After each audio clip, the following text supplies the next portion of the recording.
Magandang umaga sa ulo ng ating mga tampok na balita ngayong umaga. Umano'y mga blankong item sa inaprobahang 2025 General Appropriations Bill pinuna. Pambansang pondo para sa taong ito tinawag na invalid. 32 dayuhan nahuli sa Pogo Raid sa Parañaque City. Commission on Election muling sisimulan ang ballot printing sa January 22. At 10th Wish Music Award matagumpay na naisagawa. Napiling beneficiaries ng mga nanalong musical artist wagi rin ang cash prizes bilang suporta sa kanilang advokasya.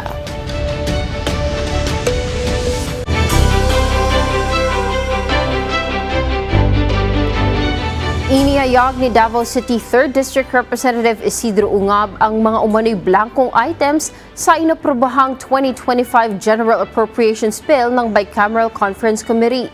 Tinawag namang invalid ni dating Pangulong Rodrigo Duterte ang pambansang pondo para sa taong ito. Ang detalye sa ulat ni Rosa Licos. Hindi matapos-tapos ang mga kontrobersyang kinakaharap ng 2025 national budget. Nitong weekend, inihayag ni Davao City 3rd District Representative Isidro Ungab ang mga nadiskubre niya umanong blankong items sa inaprobahang bersyon ng Bicameral Conference Committee na 2025 General Appropriations Bill. Inihayag niya ito sa isang podcast kasama sina dating Pangulong Rodrigo Duterte, dating Executive Secretary ni Pangulong Bongbong Marcos Jr. na si Attorney Vic Rodriguez at dating Chairman ng Land Transportation Franchising and Regulatory Board, Attorney Martin Delgado III. Natuklasan umano ito ni Congressman Ungab matapos pag-aralan ng ilang araw ang pirmadong Bicameral Conference Committee report. Ang Bicameral Conference Committee report ang reconciled version ng 2025 General Appropriations Bill ng Senado at Kongreso. Yung Bicameral Conference Committee report, pinirmahan kahit may mga nakikita tayong blanco. Karamihan umano sa mga blankong items ay nakapaloob sa budget ng Department of Agriculture at unprogrammed appropriations. Ang mahigit 200 pahinang Bicameral Conference Committee report nakalathala sa Facebook page ni Davao City Mayor Baste Duterte.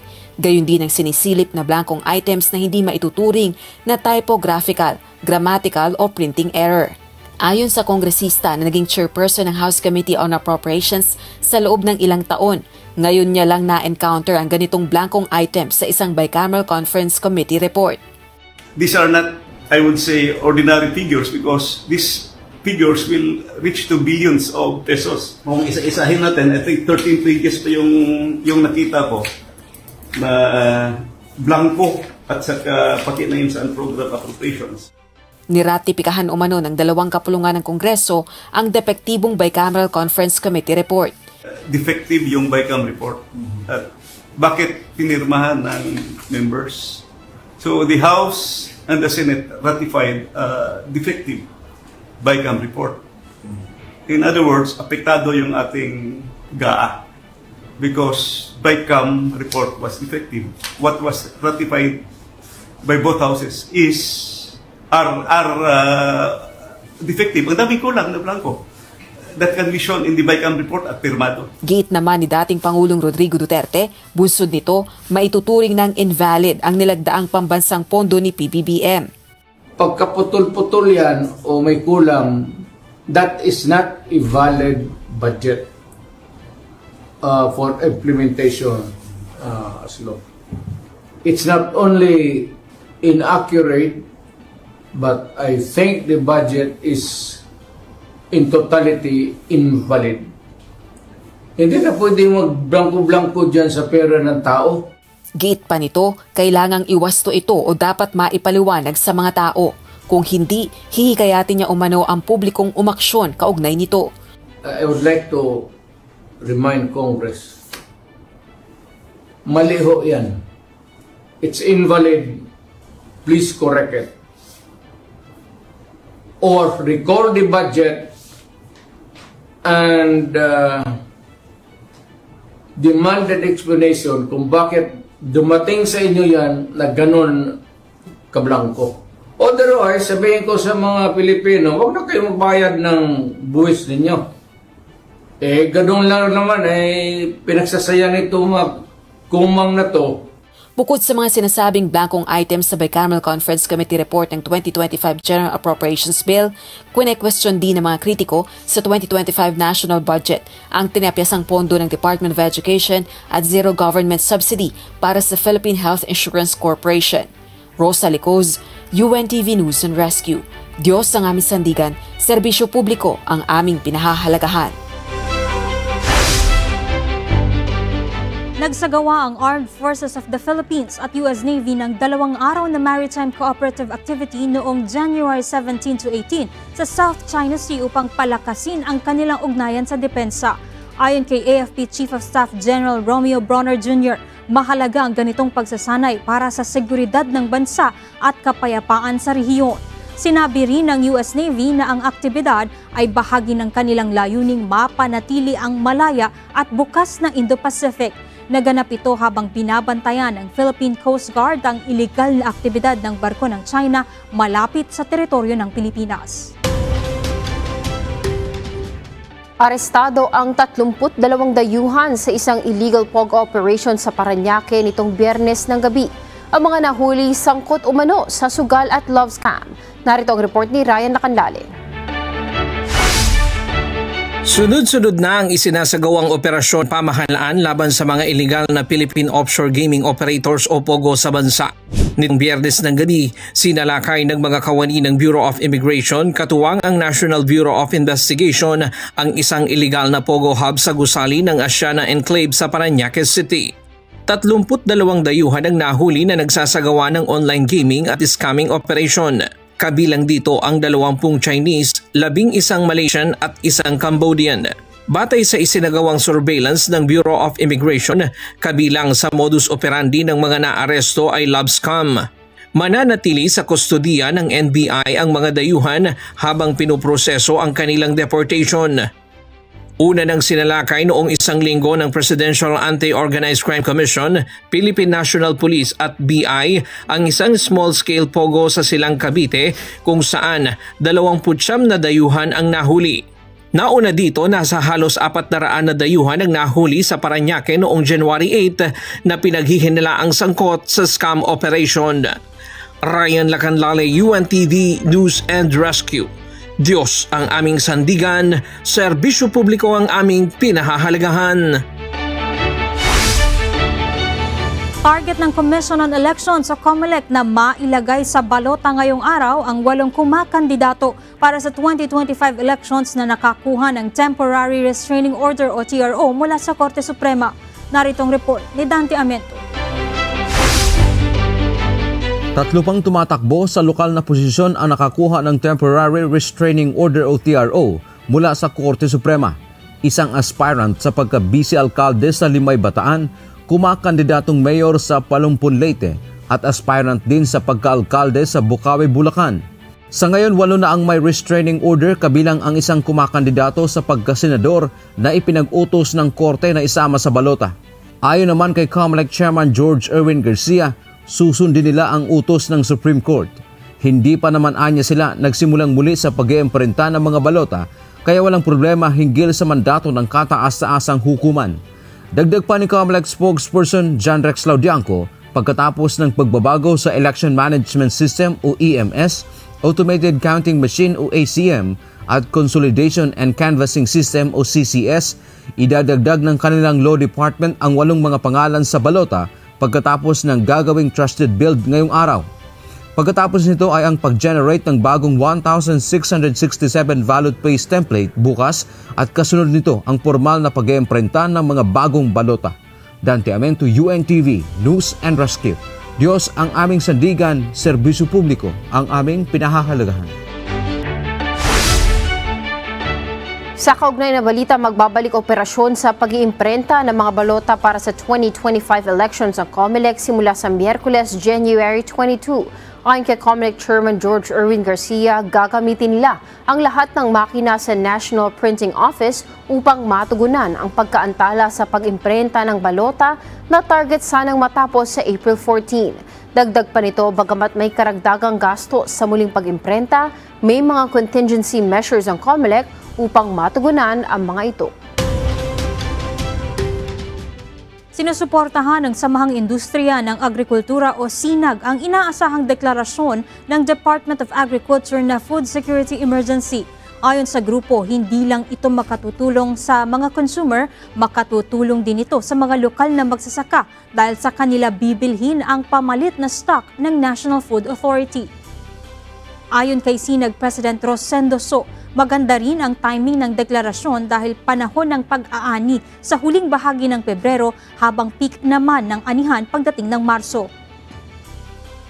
Inaasahang idedeklara ang food security emergency ngayong linggo. Kakasuhan ng Department of Migrant Workers ang employer ni Jenny Alvarado, ang OFW na namatay sa Kuwait dahil umano sa pagkalanghap ng usok ng uling. Sinabi ni DMW Secretary Hans Kakdak na anuman ang resulta ng autopsy, pananagutin nila ang employer sa kapabayaan at kawalan ng malasakit sa kaligtasan ng mga empleyado. Ipinahayag din ng DMW na iniimbestigahan nila ang courier na nagkamali sa pagpapauwi ng bangkay ni Alvarado. Pinag-aaralan din ang posibilidad ng pag-ban sa deployment ng OFW sa Kuwait kasunod ng insidente. Kinumpirma naman ng embassy na umalis na ng Pilipinas ang lahat ng mga Afghan nationals na pansamantalang nanatili sa bansa para sa Special Immigrant Visa Processing. Bumiyahe ng mga ito papuntang Estados Unidos mula January 15 hanggang 17. Dumating ang halos 200 na Afghan noong January 6 para sa huling proseso ng kanilang aplikasyon sa US Embassy sa Maynila. Pinasalamatan naman ng US ang gobyerno ng Pilipinas sa suporta nito para sa mga Afghan na nasa panganib dahil sa kanilang serbisyo sa gobyerno ng Amerika.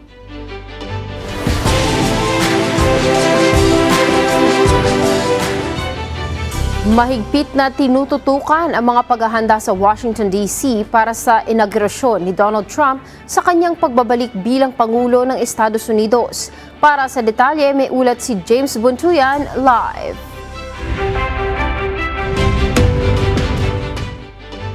James, good morning. Ano ba ang mga pinaghahandaan dyan sa Washington, D.C. para naman dito sa inauguration nga ni upcoming President Donald Trump? Yes, good morning Kuya, good morning din sa iyo Kat. Puspusan na nga ang paghahanda na ginagawa dito sa Washington DC, dito sa may Kapitolyo ng US sa inaugurasyon sa pagkapangulo ni President-elect Donald Trump. Maigpit ang seguridad at inaasahan ang mga selebrasyon ng mga supporter ni Trump matapos ang 4 na taon at kanyang tagumpay sa eleksyon. Inilipat sa loob ng US Capitol Building ang inaugurasyon ni Trump. Kansilado na rin ang parade dahil sa malamig na panahon. Ang magiging tema umano ng inaugural speech ni Trump ay unity, strength at fairness. Magkakaroon din ng candlelight dinner si President Trump. Samantala, hindi pa sigurado kung makakapanood ang nasa mahigit 250,000 na mga guests na bumili ng ticket upang makapanood ng inaugurasyon. Dahil nga ito sa mga pagkakataon na lumabig ang panahon dito ay kahit niya yung mga malalaking screen na supposed to be nakakalat dito sa paligid ng Capitol ay pinatanggal muna. Kaya antabay pa rin kami kung saan pwedeng mapanood lalo na yung mga bumili ng ticket ng mga 250,000 na guests. Kung loloobin ng Diyos, bukas yan dito sa Washington time, Kat. Balik sa inyo, Kat. Maraming salamat, James Buntuyan, live mula sa Washington, D.C., USA. Nagbabala ang mga otoridad ukol sa isang matinding winter storm na dala ng polar vortex mula Texas hanggang Maine sa United States. Narito ang report ni Abby Valdez. Magiging sanhi na matinding lamig ang polar vortex na magpapakalat ang mapanganib na lamig sa malaking bahagi ng United States hanggang ngayong buong linggo sa US time. Inaasahan ang hangin na may sub-zero temperature na magdudulot ng panganib na hypothermia at frostbite mula sa deep south hanggang sa northeast. Ayon sa National Weather Service o NWS, magsisimula ang malamig na hangin mula sa Rockies at Great Plains at magiging sanhi ng pagbagsak ng temperatura mula sa deep south at Great Lakes bago ito umabot sa mid-Atlantic at East Coast ngayong linggo. Ang snow ay inaasahang babagsak sa Appalachians, Upper Ohio Valley at Northeast hanggang linggo. Ang pinakamalakas sa pag-ulan na snow ay inaasahan sa hilaga at kanlurang bahagi ng I-95 corridor at magtutuloy hanggang West Virginia at East Maine. Agad na nag-issue ng winter storm warning sa New York mula sa hapon hanggang gabi ng linggo. Magdudulot ng lake effect snow ang storm cyclone sa Upper Great Lakes bago lumabas ang Estados Unidos patungong rehiyon ng Maritimes ng Canada sa Lunes, habang magkakaroon ng ulan at thunderstorms sa Northern Florida at Southern Georgia. Nagpatupad naman ng winter storm warning sa ilang mga estado tulad ng New Jersey at Massachusetts habang nagpapatuloy ang matinding lamig. Abby Valdez, UNTV News and Rescue, USA. Diyos ang aming sandigan, serbisyo publiko ang aming pinahahalagahan.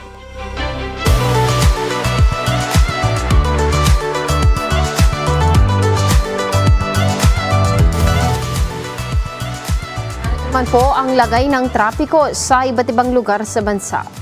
Dito po sa ating live feed sa may EDSA Bagong Barrio sa right side ng screen na papunta ng monumento ay maluwag naman po ang daloy ng mga sasakyan, bagamat may kaunting pagbagal po dito sa may U-turn area. Sa left side naman po na papunta ng Balitawak ay tuloy-tuloy naman po ang daloy ng mga sasakyan. Sa North Luzon Expressway o sa NLEX, sa ngayon po ay wala naman po tayong nababalita ang heavy traffic o pagbigat ng daloy ng mga sasakyan sa iba't ibang bahagi ng NLEX, at sa nakikita po natin ngayon ay tuloy-tuloy naman po ang trapiko sa oras na ito at may kaunting pag-ipon lang po dito sa may Mindanao Toll Plaza. Sa drone video ni Jimmy Codinera sa Pardo Service Road sa Cebu City, maluwag din po ang lagay ng trapiko sa magkabilang lane papunta ng Basak at Talisay sa Cebu City. Sa kuha naman ni John Ray Torrecampo sa Cebu South Coastal Road, tuloy-tuloy din po ang daloy ng trapiko sa magkabilang lane papuntang Talisay City at Cebu City. At yan ang ating traffic update sa umagang ito.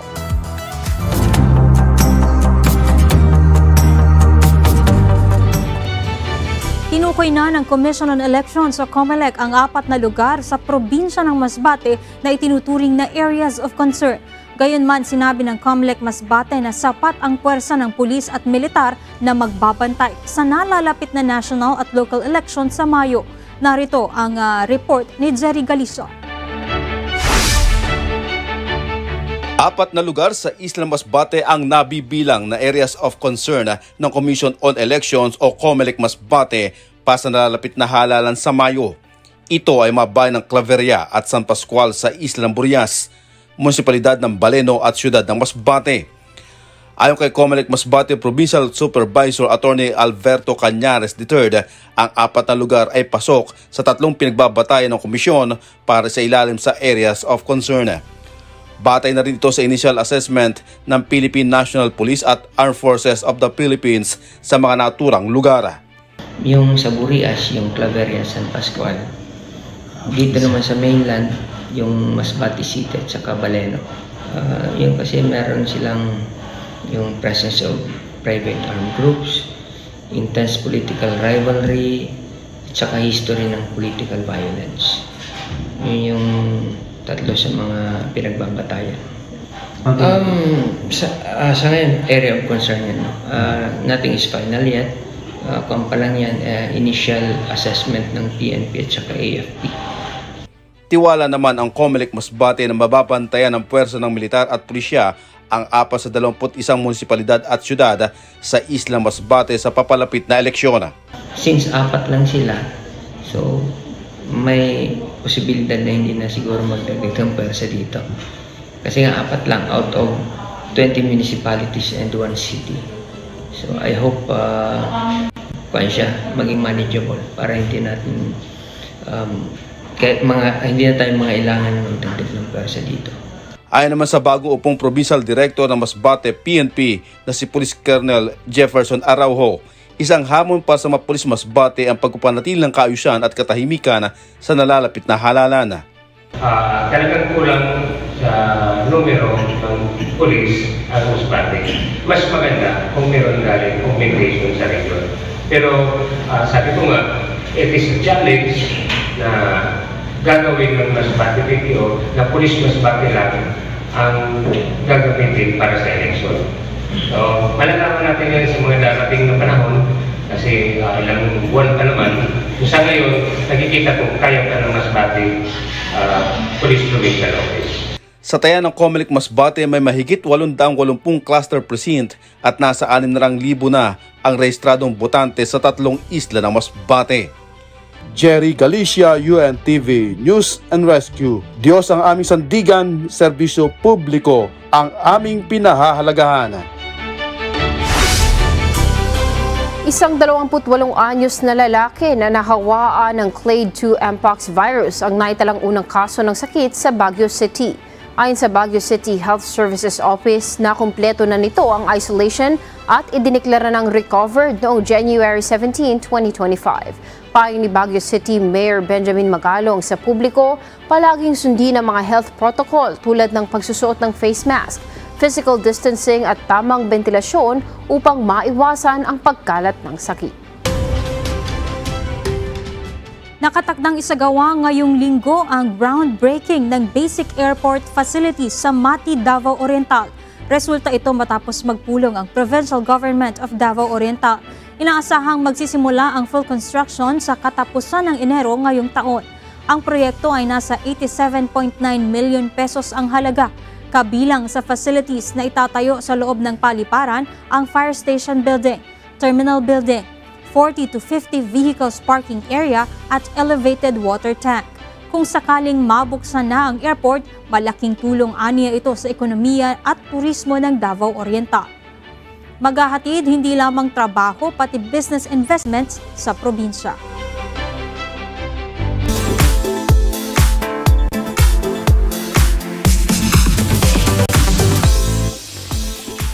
Sa ginanap na 10th Wish Music Awards kagabi sa Araneta Coliseum, wagi ang iba't ibang musical artists sa iba't ibang kategorya.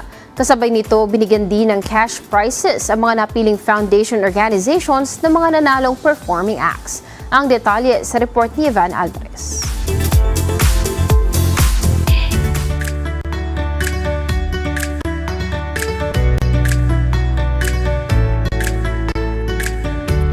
Spreading hope through music and charity.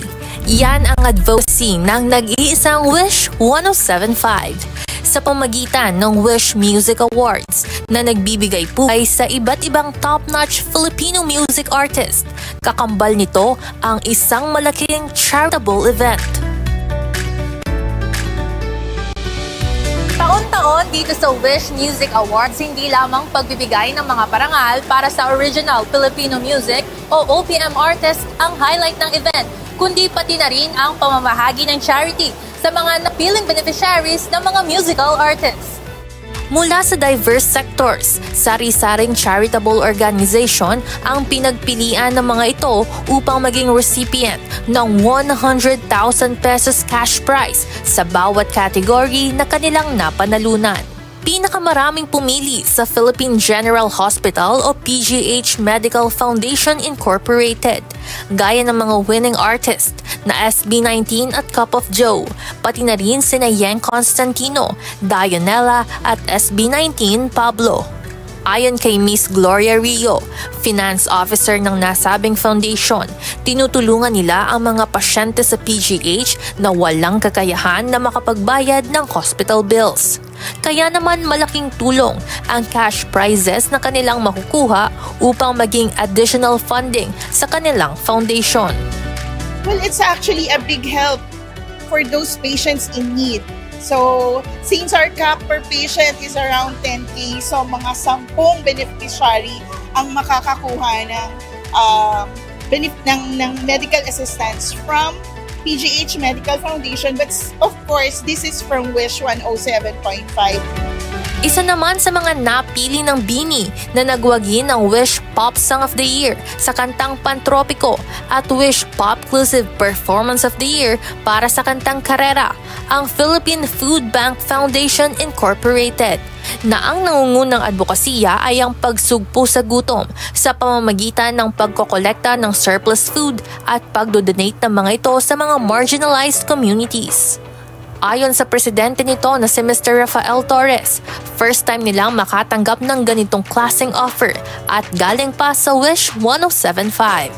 I was very surprised, honored and grateful that we were nominated to be one of the potential foundations to receive a prize.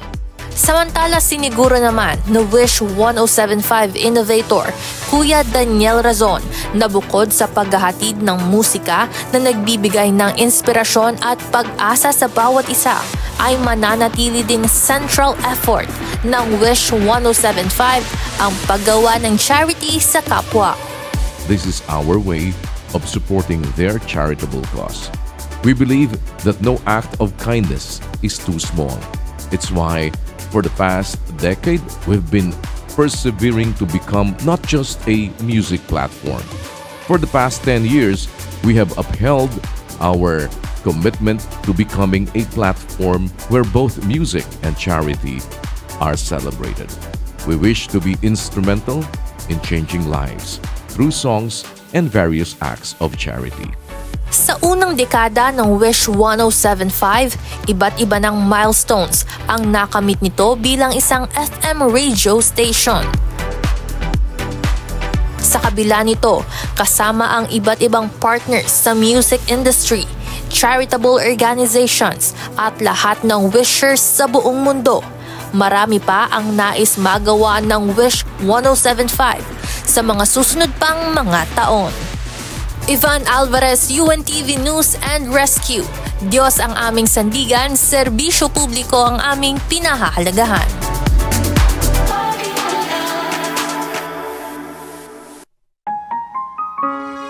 At sa ating iiwang mga salita ng Diyos na ating sandigan, mula sa Book of Psalms chapter 136 verse 26 na nagsasabi, O give thanks unto the God of heaven, for His mercy endureth forever.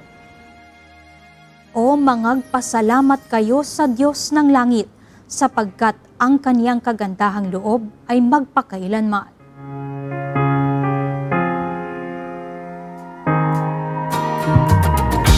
At yan ang ating naging balitaan sa oras na ito. Huwag po kayo magpapalit ng channel dahil magbabalik ang Good Morning Kuya.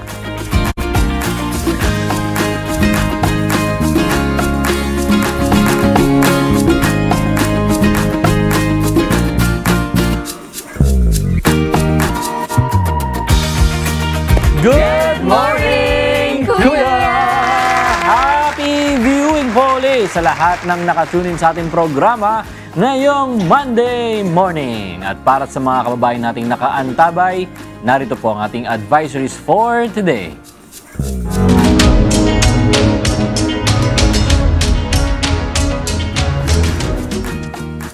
Not so good news po mga kasambahay dahil magpapatupad na naman ng big time oil price hike ang mga kumpanya ng langis ngayong linggo. Sa pagtaya ng oil industry players, tataas ng 2 pesos and 60 centavos hanggang 2 pesos and 80 centavos ang presyo ng kada litro ng diesel. Piso at 60 sentimos hanggang piso at 80 sentimos naman ang inaasahang madadagdag sa presyo ng kada litro ng gasolina. Habang 2 piso at 30 sentimos hanggang 2 piso at 50 sentimos naman ang tinatayang price increase sa kada litro ng kerosene. Kaya magpa-full tank na po kayo ngayon bago pa ipatupad ang big time na dagdag presyo sa mga produktong petrolyo. Bukas po yan. Grabe. Ito na naman. Big time naman talaga nito. Kaya hindi ko na alam kung paano tipid pa yung gagawin natin. Kasi although maraming ways naman na pipili ka na ng oras. Although yung iba naman, wala naman choice. Kailangan mo talagang sumabay kasi may pasok. Na iniisip ko, paano ba? Ano pa bang pwedeng pagtitipid ang pwede mong gawin? Mag-carpool na lang ba? Kasi dati ganun yung mga mga kilala ko galing Cavite, nagka-carpool lang sila. Yung iba nagkatrabaho sa, kunyari galing Cavite, trabaho sa Makati, tapos pa Maynila, ka-carpool sila. Kaya lang, hirap na ang na ngayon, dire-diretso, isang buong na. Simula December yata, end of December ba, o start ng January, puro price increase talagang. December pa eh. December pa, di ba? December pa, iniisip ko baka mamaya magkaroon na naman. Kasunod ng mga ganito, biglang nagkakaroon ng problema sa transportation, sa sa commute natin. Kasi minsan, di ba, kapag kaganyan, nagkakaroon ng unregulated talaga na pagtaas ng pagtaas. Mamaya yung mga PUV, PUJs natin, magkaroon na naman ng issues sa mga fares nila na ending, yung mga commuters pa rin naman yung affected kapag kunyari, di ba, nagkakaroon ng mga strikes, kapag nagkakaroon ng mga rally na ganyan. Kahit sa ride-hailing apps, ramdam na eh. Kasi yung namamasahe ako pag nag-ride hailing apps kami, nasa 230 plus lang. Tapos nung nakaraan na gumamit ulit ako, same lang din naman ng lugar, nasa 290 na ako. Oh, ang laki masyado. Sabi ko, bakit ganon? Hindi ba pwedeng parang mag-store ka ng certain amount lang ng langis? Parang bibili ka, tapos... Pwede naman. Kung meron kang proper na lalagyan. Oo. Pero syempre, hindi naman maganda rin kunyari, paano kung lahat ng mga may kayang bumili ng marami, parang ka nag-hoard. Oo, parang ka nag-hoard ng mga gasolina. Paano naman yung iba naman na kailangan din? Ganun pa rin, wala ka na magagawa kasi kapag kunyari, dahil nga nag-hoard ka, di tataas din yung demand kasi kinokontian mo yung supply. So, lalong magmamahal. Very problematic talaga. Lalo na kapag sa global market talaga yung pinag-uusapan, maliit lang naman sa isang bansa. Kasi buong mundo talaga usapan kapag sa langis eh. Isipin naman lahat naman tayo, parang bansa ang kailangan ng langis at ilang milyong litro yata ang ginagamit araw-araw. Samantalahin na lang siguro ng mga kasangbahay natin na kung kaya naman nila mag-commute, di pa naman sobrang mainit pa. Kung kaya nila na ilakad na lang yung mga extra na pwedeng ilakad, exercise na rin po yun kesa isakay natin na medyo mapapamahal tayo. Pero kung wala talaga magagawa, tiis-tiis na lang muna mga kasangbahay. At let's hope na sa mga susunod wala nang price hike, di ba? Ito naman po mga kasangbahay, advisory naman po para sa mga customer ng Maynilad, particular na po sa Quezon City. Ilang araw po na magpapatupad ng water service interruptions sa Barangay Gulod at Santa Monica dahil sa isasagawang network maintenance. Mawawalan po ng supply ng tubig ang mga nabanggit na lugar tuwing alas 10 ng gabi hanggang alas 6 ng umaga simula po ngayong araw, January 20 hanggang January 27, araw ng Lunes. Ibig sabihin po, makararanas po kayo ng araw-araw na water service interruption starting today until Monday next week from 10 p.m. to 6 a.m. Kaya po, pinapayuhan ang mga apektadong customer na mag-ipon po ng sapat na tubig bago ang scheduled interruption.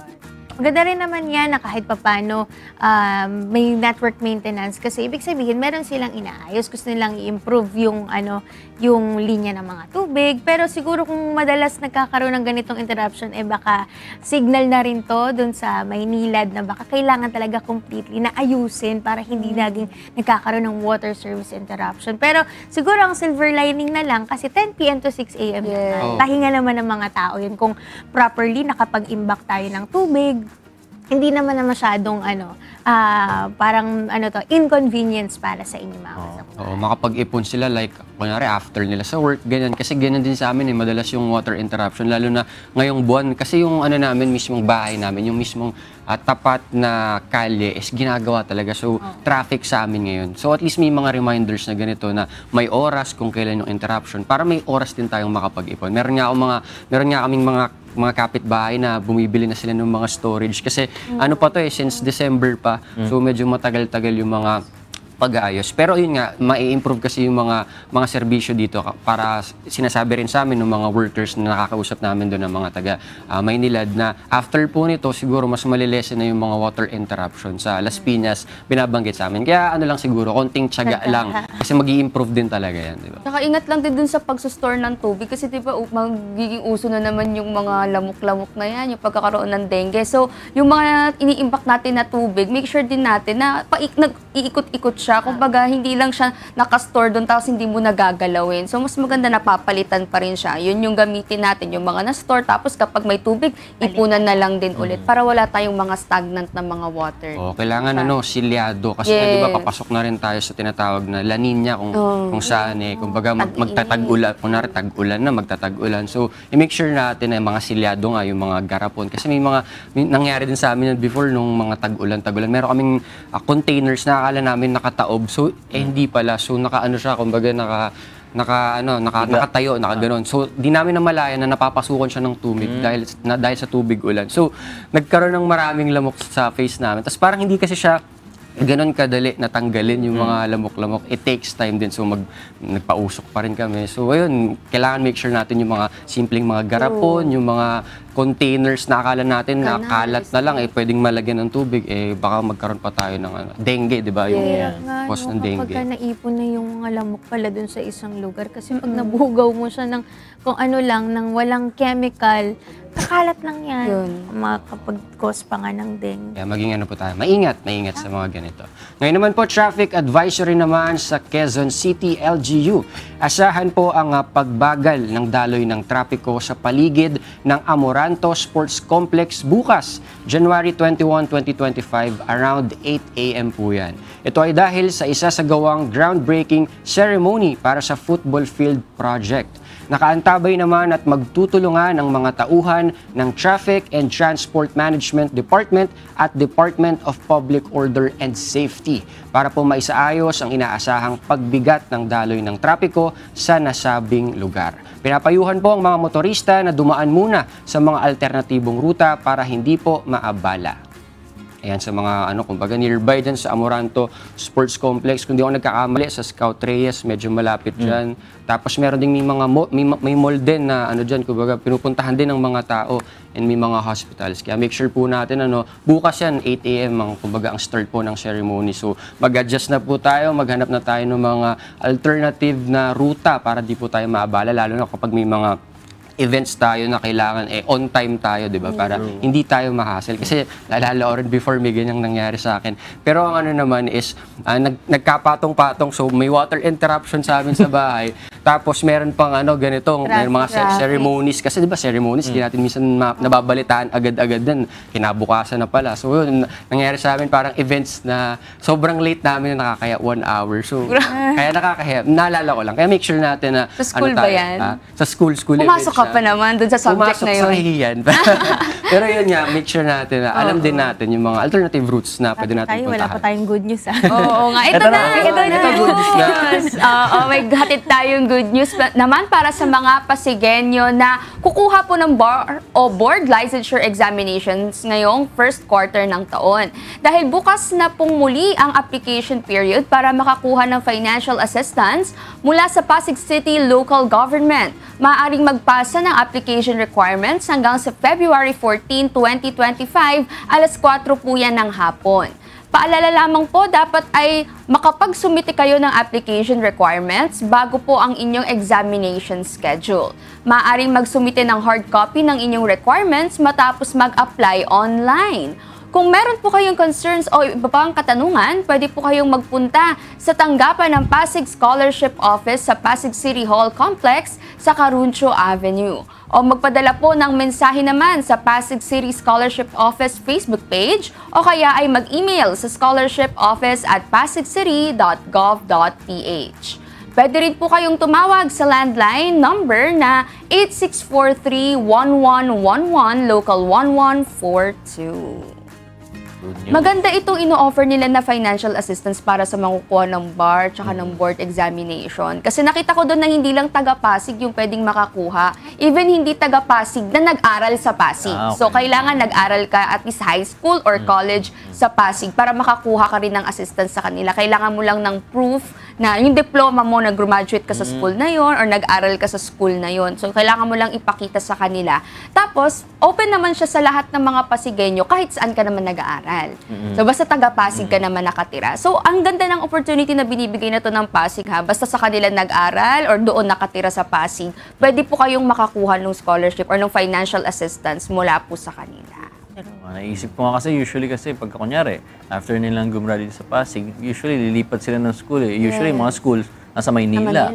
Di ba? Kaya pagka kunyari, gagraduate na sila, parang baka man mabaliwala naman saan sila galing. So maganda nga may ganitong incentives nga kahit na hindi ka na doon nag-aaral, basta meron kang proof ng history mo or doon ka nakatira sa Pasig. Kaya heads up, baka kasi mamaya hindi rin sila aware eh. Kasi kunyari, kung ako taga-Pasig tapos ganito, baka isipin ko, ay baka di ako included dyan kasi hindi na ako taga-Pasig. So heads up sa mga examinees natin na taga-Pasig or nag-aral sa Pasig dahil meron silang financial assistance pala na makukuha ngayon.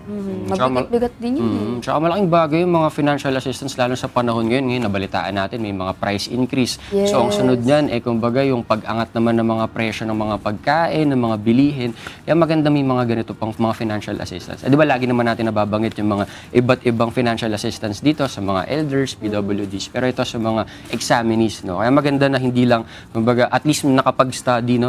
Nakapag-aral sa PASIG, pwede qualified pa rin. Nakaiba-iba naman kasi ng quality ng buhay yung mga tao. Hindi naman lahat dito may kaya, di rin naman lahat. Kumbaga, well-off nga. So, yung financial assistance para sa kanila ba, malaking bagay talaga yun sa pag-aaral nila, di ba? Kasi, hindi naman, totoo talaga yun, pagkat lumatanda ka, hindi man pinupulot ang pera talaga. So, yung ganito na ayuda para sa kanila, malaking bagay po yan. Alala ko nga yung mga ganyang financial assistance kasi kahapon, parang marami akong mga kasama kahapon na yun yung nireklamo nila. Sabi nila, dati naman, abot naman yung kita ko dun sa pangangailangan namin. Ngayon, hindi ko alam. Nagtaas naman yung sahod ko kahit kaunti. Pero dahil ang taas na ng mga bilihin, ang taas na ng mga kailangang pagkakagastusan, parang hindi na rin daw nila naramdaman. Kaya, mas maganda magtipid din tayo ngayon. Less, isang less alalahanin dun sa mga, syempre, nakaka-stress na magbabar exam, mga magbabar exam. Less stress yung mga gastos dahil meron naman tayong financial assistance.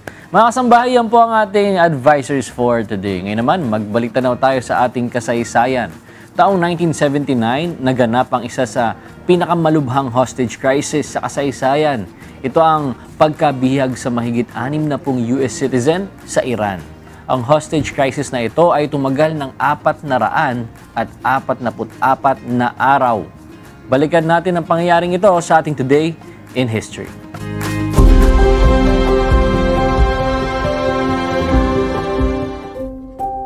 January 20, 1981.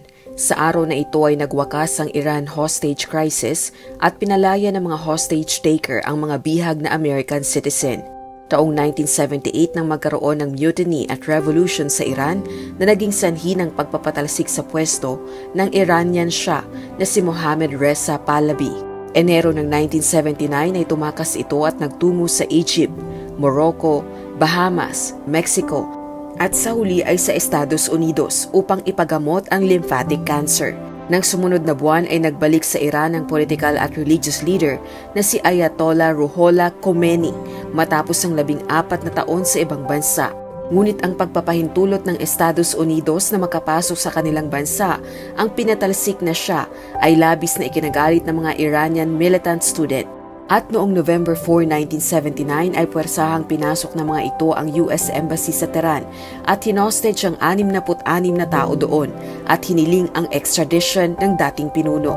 Makalipas ang 2 linggo ay pinalaya ni Ayatollah Khomeini ang mga bihag na non-US citizen, maging ang lahat ng mga babae at minority Americans. Ngunit noong April 24, 1980 ay ipinag-utos ni US President Jimmy Carter ang isang mapanganib na rescue mission kung saan 8 sundalong Amerikano ang nasawi at walang hostage na nasagi. Pagsapit ng November 1980 ay nagwagi bilang Pangulo ng Estados Unidos si Ronald Reagan. At sa tulong ng Algerian intermediaries ay nagkaroon ng matagumpay na negosasyon sa pagitan ng US at Iran upang matuldukan ang hostage crisis. Sa araw ng inaugurasyon ni Ronald Reagan ay inalis ng US ang freeze order sa halos $8 bilyong na asset ng Iran. At makaraan ng ilang minuto ay pinalaya ang 52 bihag na nagsilbing pagtatapos ng 444 na araw na hostage crisis.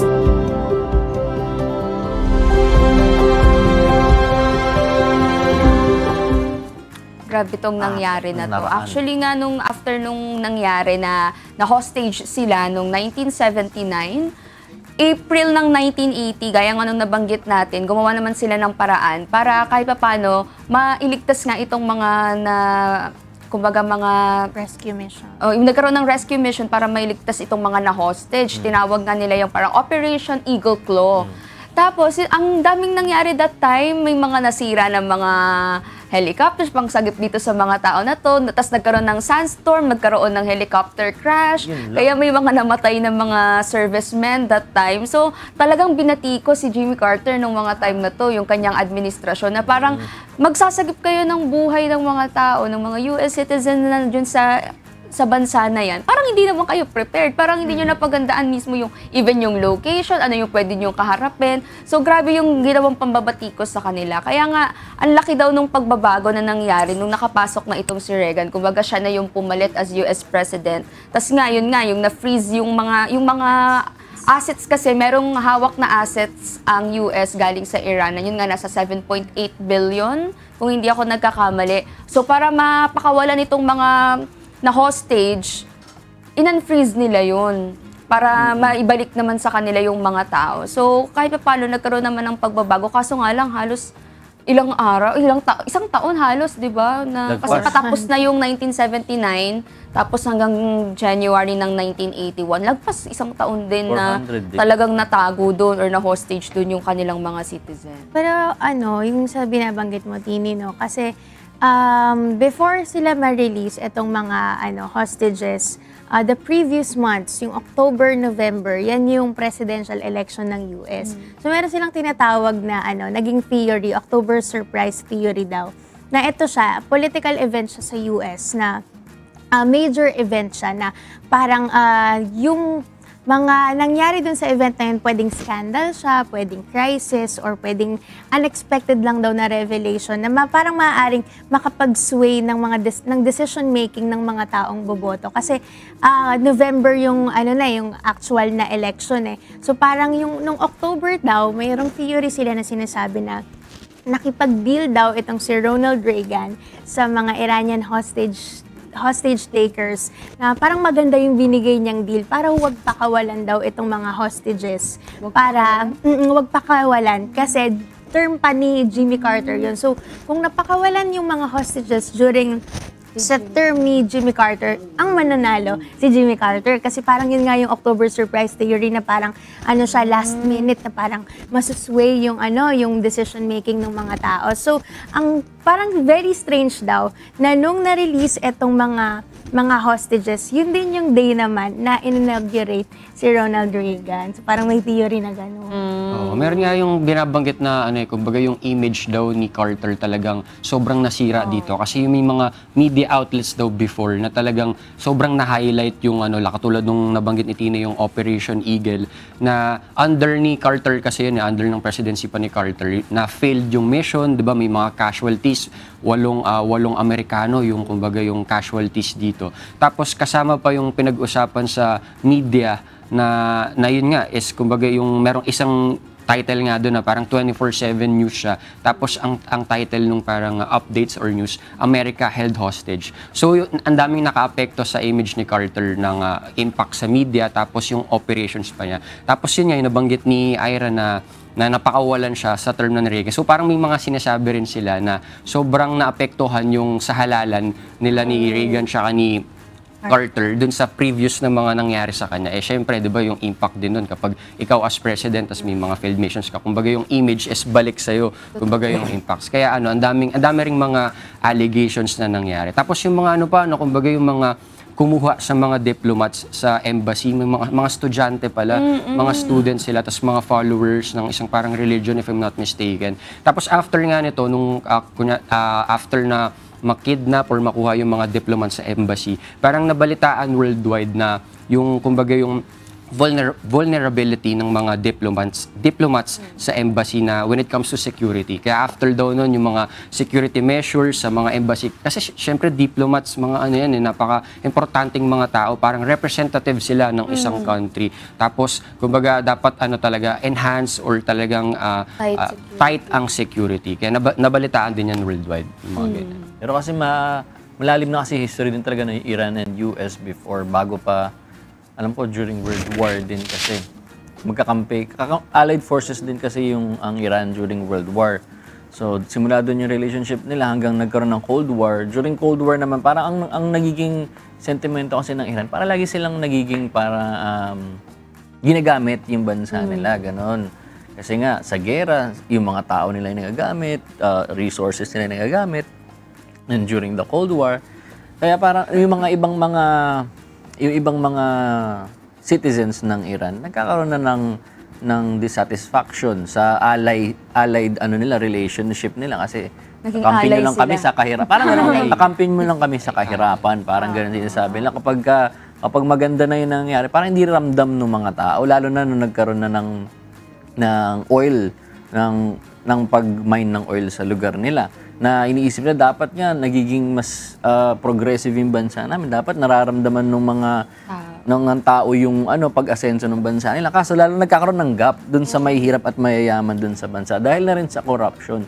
Bukod nga dun sa US relationship na yun, yung mga leaders din kasi tulad nung nabanggit natin si ano pangalan niya, Shah Reza.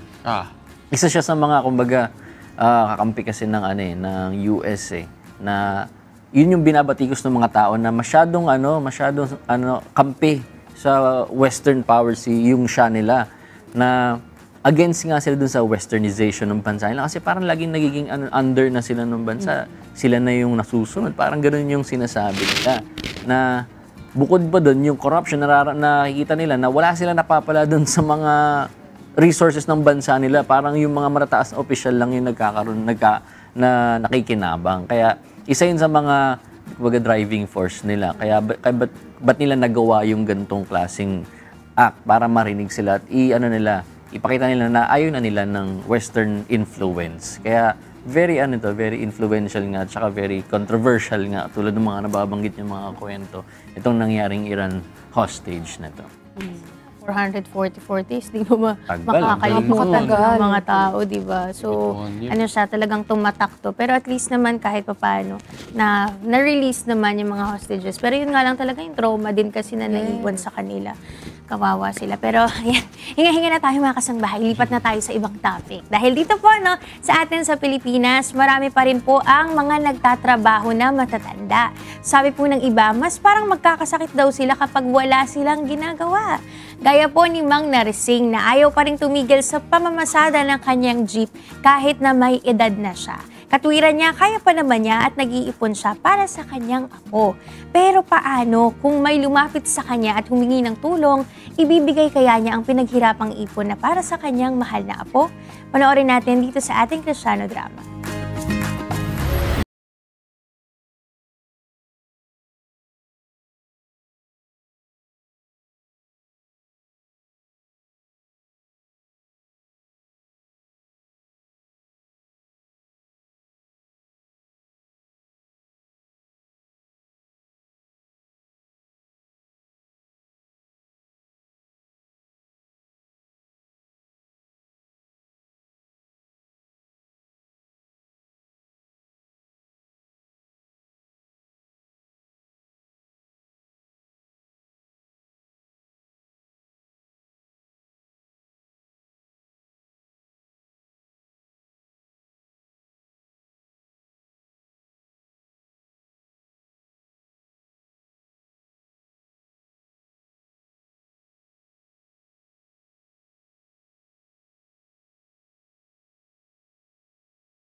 Naalala ko lang po yung kalusugan nyo.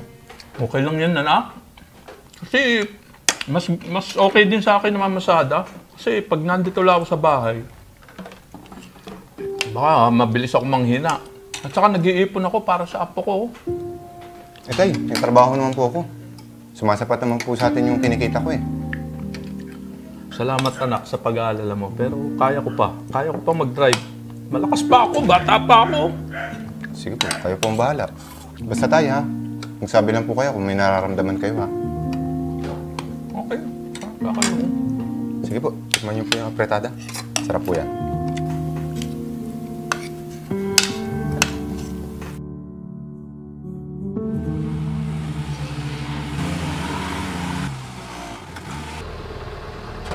Oh, pare, ano sa atin? Pare, kanina pa kita kasi inaabangan. Yung apo ko kasi gusto kong dalhin sa ospital. Bakit pare?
Kapwa.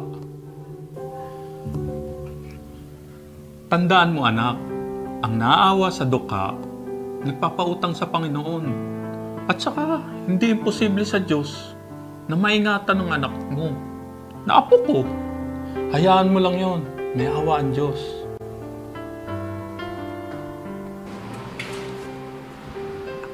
Paring Ruben!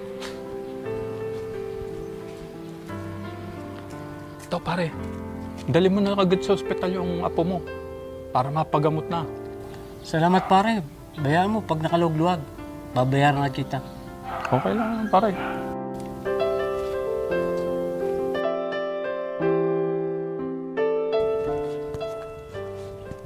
Mang Ruben, kumusta po?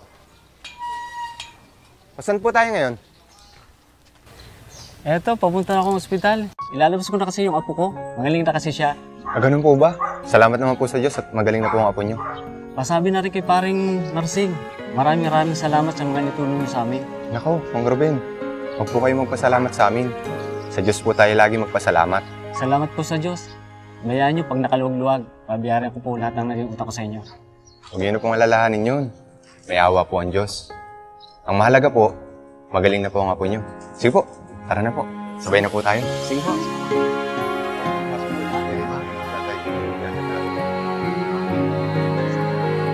Huwag hanapin ni numan ang sa kanyang sarili, kundi ang ikabubuti ng kapwa. Unang Korinto 10:24. Ang naaawa sa dukha ay nagpapautang sa Panginoon, at ang kanyang mabuting gawa ay babayaran sa kanya uli.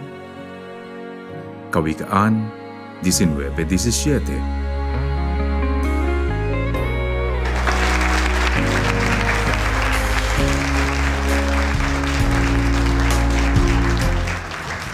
Ganda ng ating Kristiyano drama. Ako personally, siguro sa mga ganitong pagkakataon na wag nating pigilan na gumawa ng mabuti yung isang tao kasi baka yun talaga yung prompt sa kanya.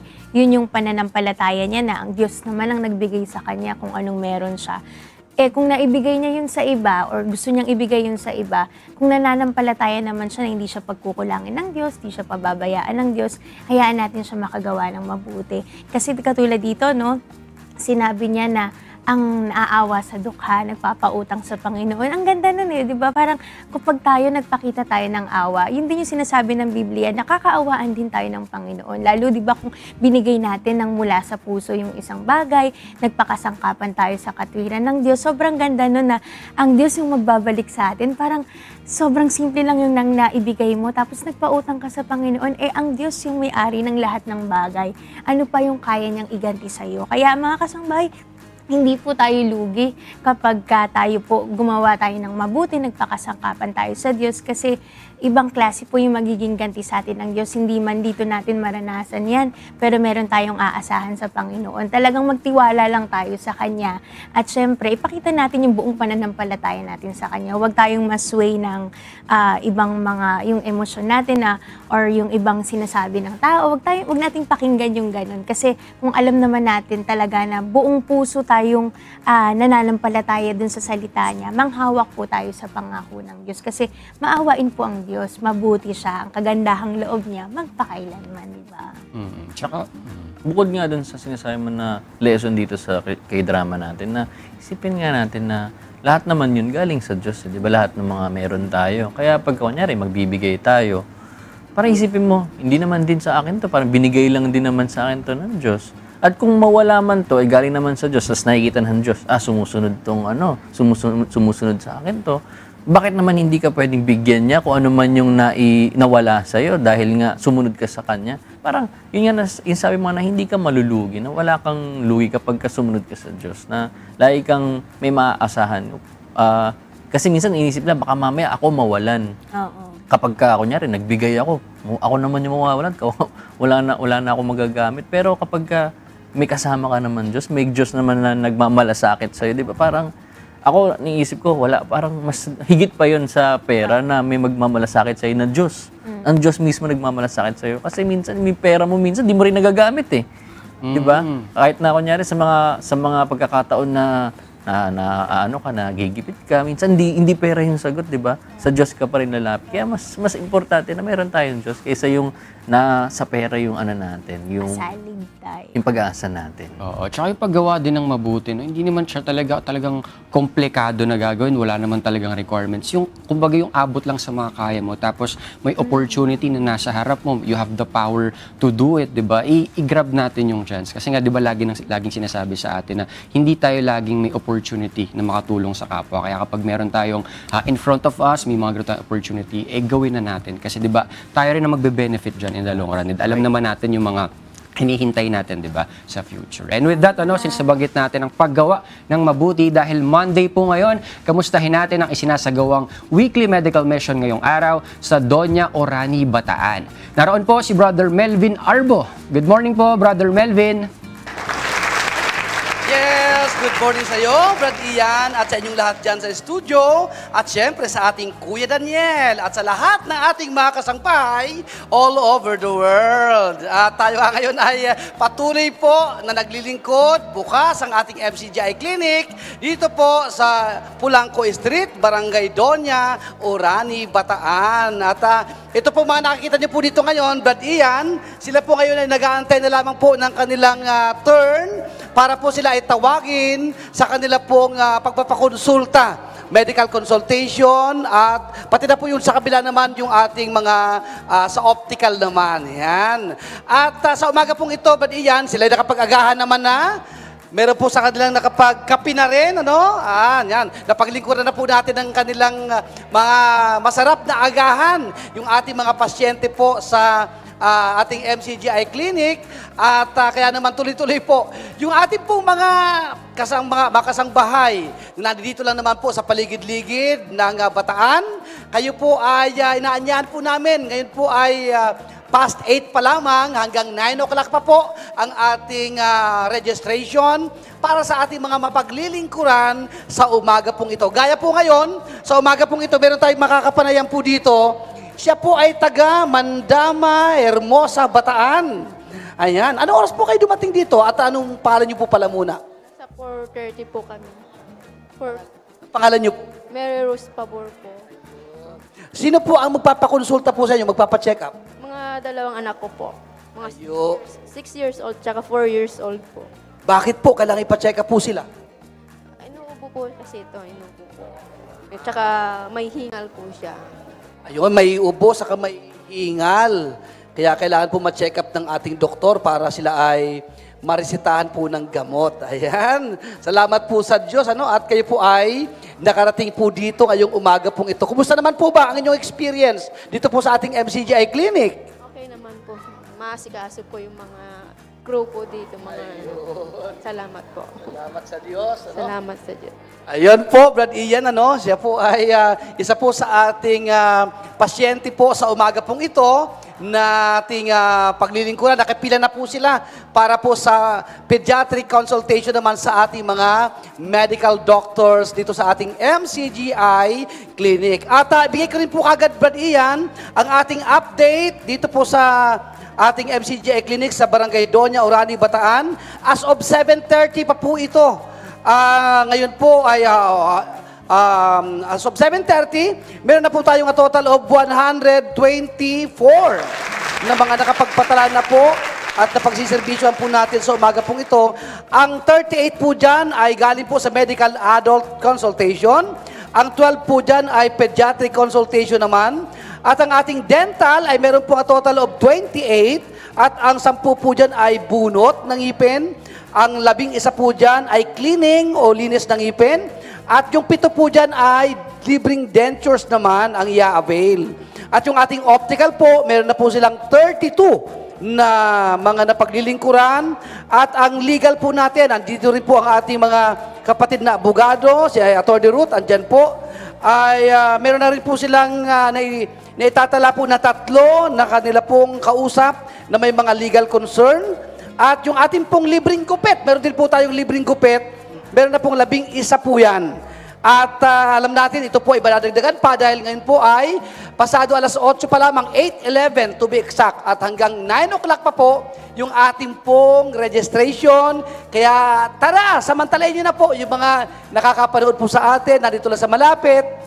Kahit yung nasa malayo, pwede kayong magsadya po rito sa ating MCGI Clinic para ma-avail po natin ang lahat ng mga libreng services, libreng gamot po. Pagkatapos na sila makapagpakonsulta, andyan po yung ating MCGI Pharmacy, nagkakaloob po ng libreng gamot. Kung ilang araw man yan, ilang linggo man po ang inyong gamutan, yan po ay pag-alis nyo po dito, madadala nyo na po at wala na kayong babayaran pa o poproblemahin po sa gamot.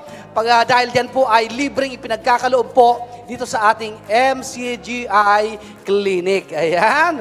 At tuloy-tuloy po ito, Brad Ian. At bago tayo magpaalam, Brad Ian, kanina, gusto rin makabati ng ating mga pasyente po dito sa umaga pong ito. At eto, papatiin po natin sila. Ano po nga yung bate? 1, 2, ready, go! Ayun, bumati sila kay Kuya ng good morning. Lahat po ng mga pasyente po natin dito. At siyempre, Brad Ian, yan po muna ang aming report. Yan po muna ang aming balita. Balik po sa inyo dyan sa studio. Maraming salamat, Brother Melvin Arbo, dyan po sa Barangay Doña, Orani, Bataan. And of course, i-acknowledge din po natin ang ating mga doctors dyan. Nandyan po sina Dr. Jed Mostajo, Dr. Domingo Nomos, Dr. Melanie Peñaflor, Dr. Serena Carlos, at kasama rin sina Sis Ruth Soriano and Sis Joan Mercado para naman po yan sa mga legal concerns ng ating mga kababayan pong nariyan. At syempre, hindi rin po mawawala ang ating MCGI Medical Team staff. Sina Brother Amor Tolalian, Brother Raymond Revese, Sis Crisanta Batanes, Sis Leslie Perez, Sis Louie Morial, Brother Stephen Campanilla, at Sis Leia Campanilla.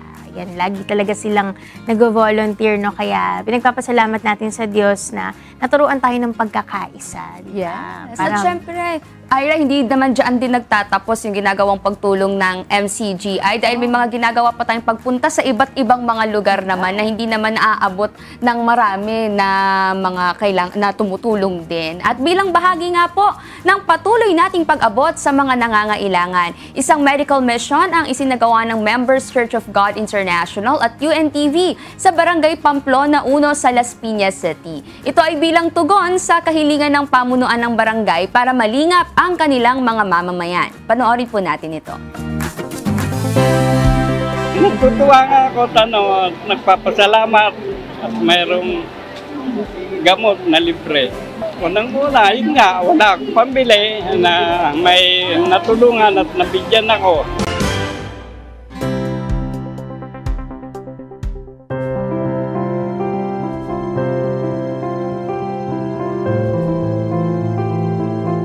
Maagang nagtungo sa Balagtas Covered Court si Mang Francisco Bautista na taga Pamplona sa Las Piñas City para maka-avail ng libreng serbisyo sa isinagawang medical mission doon.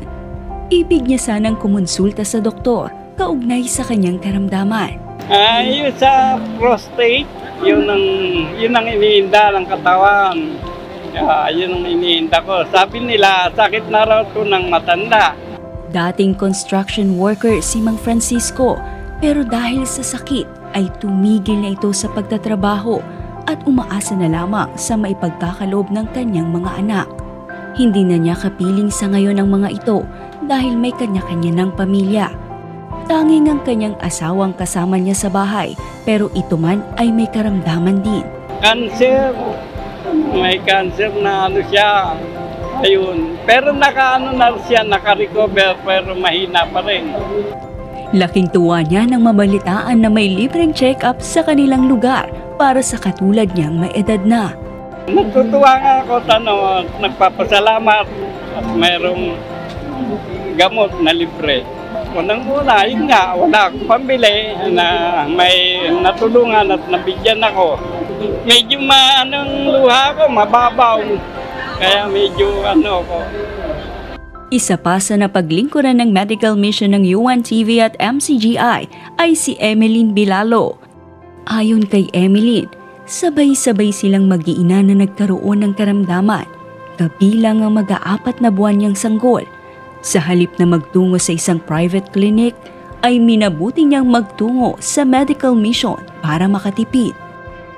Siyempre po malaking tulong kasi ang mahal-mahal ng gamot ngayon, tsaka ang mahal-mahal magpa-pedya. Kasi pedya nga lang din ito magkano na, tapos pag hindi pa gumaling, ibabalik ulit. Kaya para sa akin malaking tulong po yun. Sa buong maghapon ay mahigit 300 ang napaglingkuran sa medical mission. Bukod sa libreng konsultasyon sa doktor at libreng gamot, ay may mga nagpatingin rin sa mata at ilan sa kanila ay nabigyan ng libreng salamin sa mata. May mga nakapag-avail rin ng libreng serbisyo ng mga dentista. Ito ay sa pamamagitan ng UNTV Mobile Dental and Optical Clinic. Ay, malaking tulong po sa amin to, lalo na pag may mga ganitong okasyon, mga mission, mga medical mission. Kay Kuya Daniel, maraming salamat po sa mga suporta binibigay sa aming barangay. Sa Diyos ang lahat ng karangalan at kapurihan.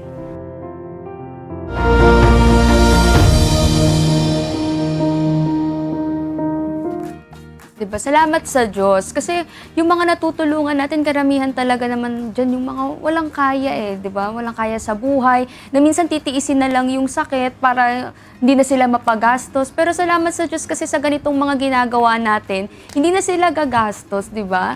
Talagang matitignan pa sila ng maayos ng ating mga doktor. Kumbaga, iba pa rin kasi syempre yung mache-check ka ng mga doktor, hindi lang yung gamot lang ang mayroon. Kasi kapag may doktor na titingin sa'yo, at least sigurado ka kung ano man yung iinumin mo talagang para sa'yo, prescribed para sa'yo. Kasi iba-iba rin naman talaga ng kumbaga, hindi naman kung paano ginamot yung isa, ganun din yung isa. Kasi ganun nga yung nangyayari. Yun nga yung gusto nating ituro sa mga kasambahay na dapat hindi ganun ang paggagamot. Hindi porkit umepekto sa isa, pwede na rin sa'yo. Dahil sa sobrang takot magpa-doktor, ayaw magpa-konsulta dahil nga ang mahal din. Kaya salamat sa Diyos dahil tuloy-tuloy yung ginagawang pagsiserbisyong ganito ng MCGI. Hindi lang sa isang lugar, kundi talagang lumilibot tayo para mapaglingkuran natin yung ating mga kababayan. Kaya salamat po sa Diyos sa lahat ng mga volunteers natin.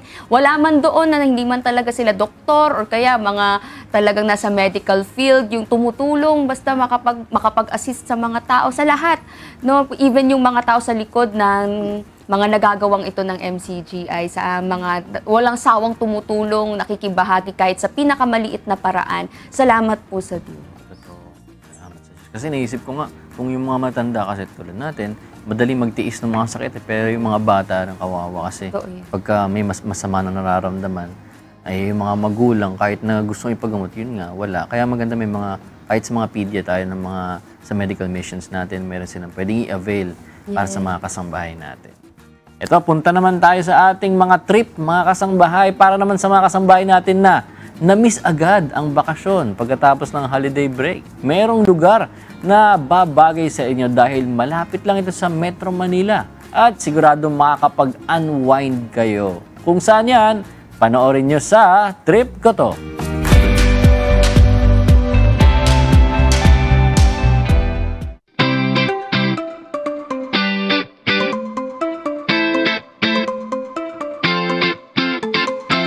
Good morning kuya at sa ating mga kasambahay. Kahit tapos na ang summer at medyo malamig ang panahon, di pa rin huli para tayo ay mag-relax at mag-unwind mula sa stress and busy lifestyle. Sigurado mag-e-enjoy ka rito, lalo na sa mga nature lover na tulad ko. Kaya tara, samahan niyo ako at mag-explore dito sa Digos Hills DRT Bulacan!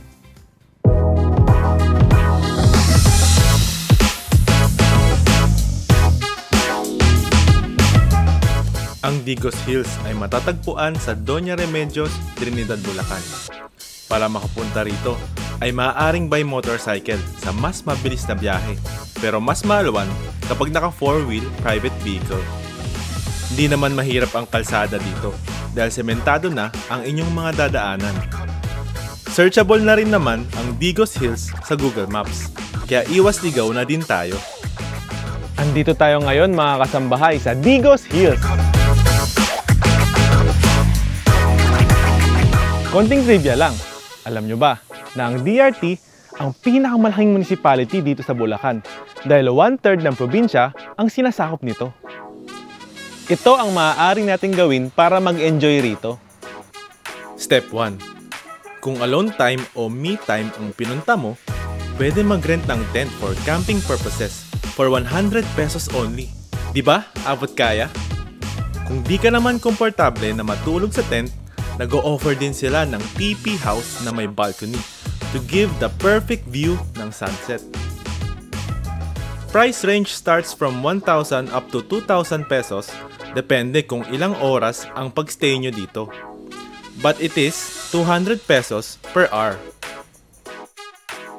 At kung marami kang kasama, they also have a tree house that can accommodate up to 5 packs na perfect sa inyong pamilya, which is 2,500 pesos for overnight stay. Meron din silang view room na kayang mag-accommodate ng 8 persons per room for only 4,000 pesos. Then sit back, relax, and enjoy the view. Very serene ng ambience dito, kaya talagang mamamangha ka sa natural nitong kagandahan. Pwede ka rin maglakad-lakad upang matanaw ang ganda ng scenery.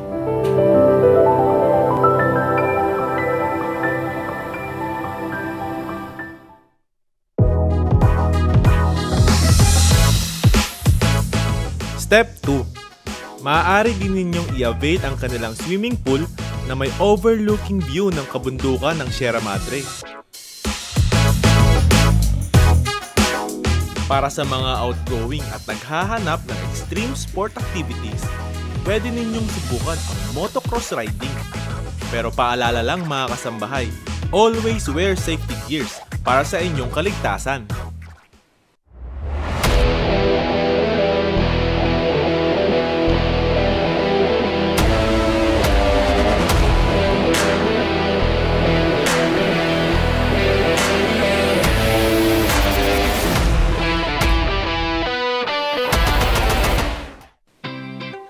At syempre, di mawawala ang picture taking na sulit dito dahil sa maraming man-made spots na very Instagrammable.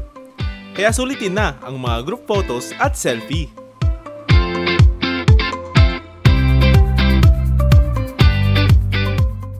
And there you have it mga kasambahay. Talaga naman matatanggal ang stress nyo and ready to fight na uli tayo. This is the place kung saan ikaw ay marirecharge, heal, and energize. Kaya naman tara na at ayain na ang pamilya at barkada. Hanggang sa muli mga kasambahay, kita-kits tayo dito lang sa Trip Ko To!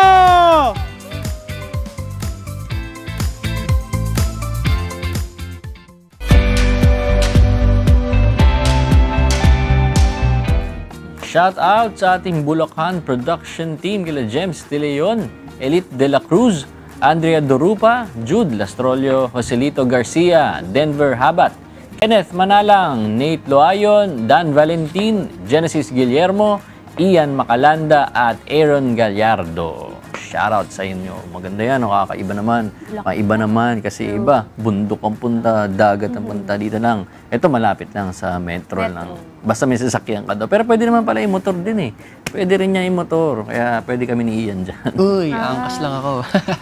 At least maganda yung lugar, makakapag-relax ka, pwede kang magsama ng barkada. Pero dahil sa lapit din niya, pwedeng kung gusto mo ikaw lang mag-isa, di ba? Minsan may ganun eh. Si Tini talaga, gusto talaga mag-isa muna. Di ba? Kasi minsan ganun eh. Pag, ewan ko, siguro ugali ng extrovert yun. Kapag madaming siyang kasama, sobrang saya niya. Hala, sige. Pero may time na gusto niya siya lang. Tapos yun, mag-isa talaga siyang kagala. Me time. Naubos na, nakadaldal na dun sa grupo. Pero this time, mga kasambahay, syempre wag natin kalimutan pasayahin at pasalamatan ang lahat ng mga dapat nating pasalamatan. We would like to thank Adlaon Optical. Visit their branches in Baliwag, Bulacan at Super 8 Warehouse and beside Kong Pancho. They also have a branch at Aliw Complex, Calvario, May, Kawayan City. You may also reach them at 0922-878-5911. And Dr. Joseph Lee would like to thank Genesis Organic Spirulina. Ito ay isang uri ng superfood na siksik sa protina, vitamins, and antioxidants na kailangan ng ating katawan. Ito ay 100% organic and natural at walang malansang amoy, kaya sigurado kang high quality. Siguraduhin may complete nutrition ka everyday with our trusted superfood, Genesis Organic Spirulina. For increase in orders, contact 0977-688-5730. Also available online and selected Mercury Drug outlets. At maraming salamat din po sa Natural One Salon for making my hair healthy and looking great. Alam niyo ba mga kasangbahay, sila lang po ang one and only hair salon in the Philippines that offers no harsh chemical treatments, 100% all natural organic hair color options at wala pong haircut for women. You can check them out at Natural One Salon on Facebook and other social media platforms. Natural One ang number 1. And also, we would like to thank Lendeson Gas Corporation, your partner for all industrial and special gases needs. Their other products include regulators, welding and cutting outfit, centralized supply and manifold system, and pipeline installation. For inquiries, please contact them at 8824-0867 and 8824-9360. Maraming salamat po ulit sa lahat ng mga nanood sa atin simula kanina sa ating Rise and Shine segment with Kuya Daniel. Bukas magkita-kita tayo muli, God willing. Dito lamang sa Good Morning, Kuya!